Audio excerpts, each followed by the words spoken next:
What is up, guys? My name is Will, and I'm going to be showing you some more tutorials on, but this time I'm going to be doing it on Redpower and Industrialcraft.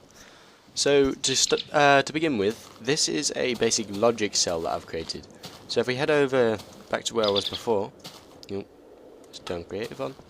See here, I said not to use a computer because it's unreliable with the world unloading, chunk unloading.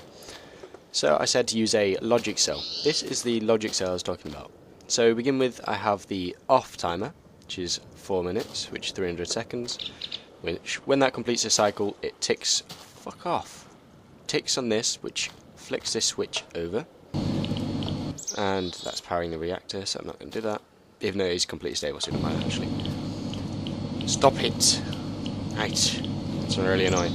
So that then gets powered, which stops it from being able to, as soon as it's powered, it won't turn around, it won't actually function at all. So now this allows this timer, because it's not being powered, to tick around for a minute, which is the on. In other words, this is switched off. So that's how long the reactor is turned on for. Now once this completes the cycle, it's going to power this wire, which will flick this switch over, causing, well, once it's completed, it'll tick that, power this, which powers this, turns that timer off, and this wire is also powered, which turns off the reactor by powering it. So that's the logic cell. You see I have three of these plates, the covers, stopping the wire from touching itself. If I just head on inside, see the reactor's just turned itself off because that logic cell. If I head down, it's powered. This one's now ticking round. That's just an override, that lever. So if I head on inside, you see here I have a completely stable nuclear reactor. It's been turned on and all the heat has been dissipated. I'm not going to go in depth on how nuclear reactors work in this tutorial. I'll save that for another one. But see here, to start off with, I have 2 uranium cells. And then around each of those I have 4 coolant cells. I said that weird last time I recorded this. Anyway, coolant. So yeah, around those coolant cells, I said it weird again, I have integrated heat dispersers and then some more coolant cells. So basically what happens is the uranium cell creates heat. That's counteracted by both the water and by each of the nuclear reactor chambers that you attach to the sides. So the uranium cell gives out heat.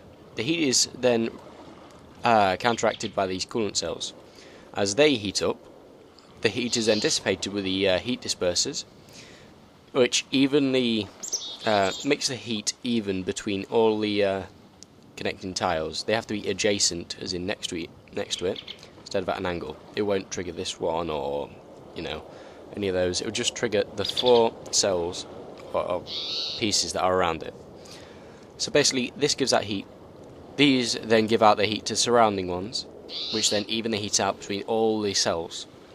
This makes it completely stable even with 2 uranium cells in here. This will never overheat, or at least I'm at 99% certain it won't. See there, Mark 1 reactor, low EU output, stable. Not completely sure. Anyway, so yeah, see here, I didn't generate that all at once, but 81, almost 82,000.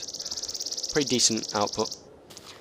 And yeah, always be sure, even if it's a low output reactor, make sure you use the high voltage cable, which is refined iron, and quadruple insulate it, because else it will just it will either melt if it's fibre optic, or it will it will just give out heat, could explode, stuff like that. You don't really want any of that, and you don't want to be wasting your uranium cells. So this setup is only used for unstable reactors. The less stable the reactor, the longer the time interval needs to be. Remember, always rains on this world. That's annoying. Anyway, the more unstable the reactor, the longer the timer. So you jog on. After you've completed, you run a say you run it the actual reactor for half a minute. No, 10 seconds if it's a really unstable reactor. After it's run for 10 seconds and given you like a million EU or whatever it is you can get from these, you then want to turn it off. So you want to be able to turn it off until all the cells are completely replenished. So you time how long it takes for the cells to completely replenish, because uranium cells will not replenish on their own. You have to re-enrich them with coal. But coolant cells will dissipate heat and slowly cool down until the regular state. If you allow them to heat up so much that they get destroyed, they will never come back. But so basically, this setup is very useful. And I don't really use nuclear reactors very much. I just use solar panels. But I like to have a nuclear reactor somewhere on my base in case I need some emergency power. So yeah, thanks for watching, guys. This has been a quick tutorial on a stable nuclear reactor and also a logic circuit for a unstable nuclear reactor.